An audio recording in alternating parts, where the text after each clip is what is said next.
नमस्कार, स्वागत है आप सभी का उत्तर प्रदेश के हमारे से बुलेटिन में। आपके साथ मैं अंजलि झा। तो चलिए बॉर्डर की शुरुआत करते हैं खबरों से।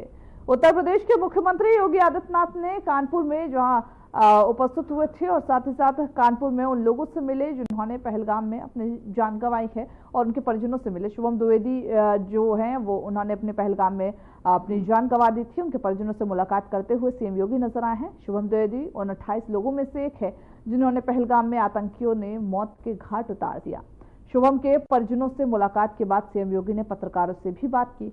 उन्होंने कहा कि 22 अप्रैल को पहलगाम कश्मीर के अंदर पर्यटकों के साथ जो आतंकी हमला हुआ, कानपुर का एक परिवार उस आतंकी हमले का शिकार हुआ। शुभम द्विवेदी की 2 महीने पहले ही शादी संपन्न हुई थी। घटना बताती है कि आतंकवाद अपने अंतिम सांस ले रहा। इस दौरान सीएम योगी ने यह भी कहा कि आतंकियों ने जाति धर्म पूछकर बहन बेटियों का सिंदूर उजाड़ दिया। सीएम ने आतंकियों को उनके किए की सजा जरूर मिलेगी ऐसा कहते हुए नजर आए। उन्होंने आगे कहा कि मैंने कल ही शुभम द्विवेदी के पिता से फोन पर वार्ता की थी। सीएम ने कहा कि दुनिया के हर सभ्य समाज ने इस हमले की निंदा की है। उन्होंने कहा कि पहलगाम का हमला क्रूर और कायराना हरकत है।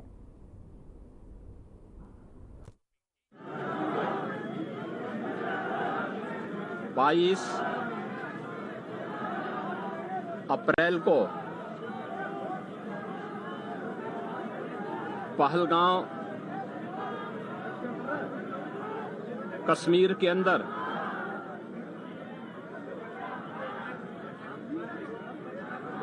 पर्यटकों के साथ जो आतंकी हमला हुआ है,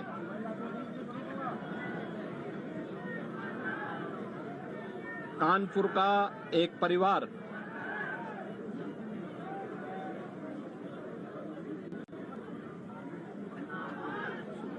भी उस आतंकी हमला का शिकार यहां का एक नौजवान हुआ।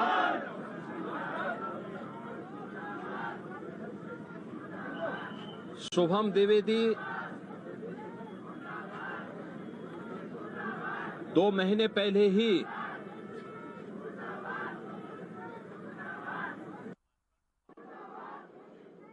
जिसकी शादी संपन्न हुई थी,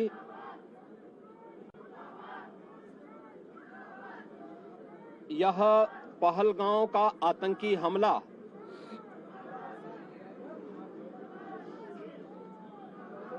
यह एक क्रूर, बीभत्स,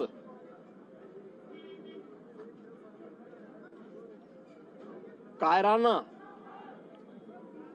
कृत्य है। न केवल देश ने बल्कि दुनिया के हर सभ्य समाज ने इस घटना की निंदा की है। यह घटना बताती है कि आतंकवाद अब अपनी अंतिम श्वास ले रहा है। निर्दोष पर्यटकों पर हमला जाति और धर्म पूछ करके बहन बेटियों के सामने उनके सिंदूर को उजाड़ा जाए, यह कोई सभ्य समाज स्वीकार नहीं कर सकता। और खास तौर पर भारत के अंदर यह कतई स्वीकार्य नहीं है।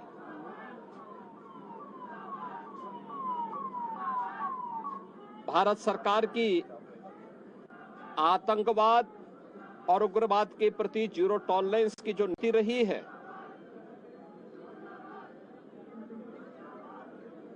वह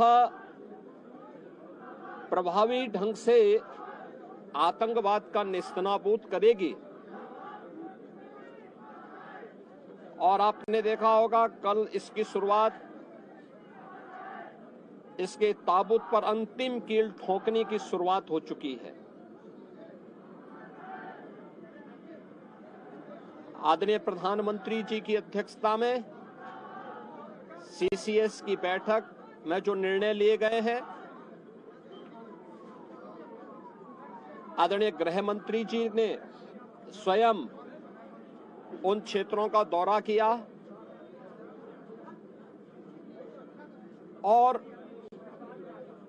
आगे की रणनीति के साथ ही आतंकवाद और उग्रवाद के खात्मे की एक नई पहल के लिए वो इसी बीच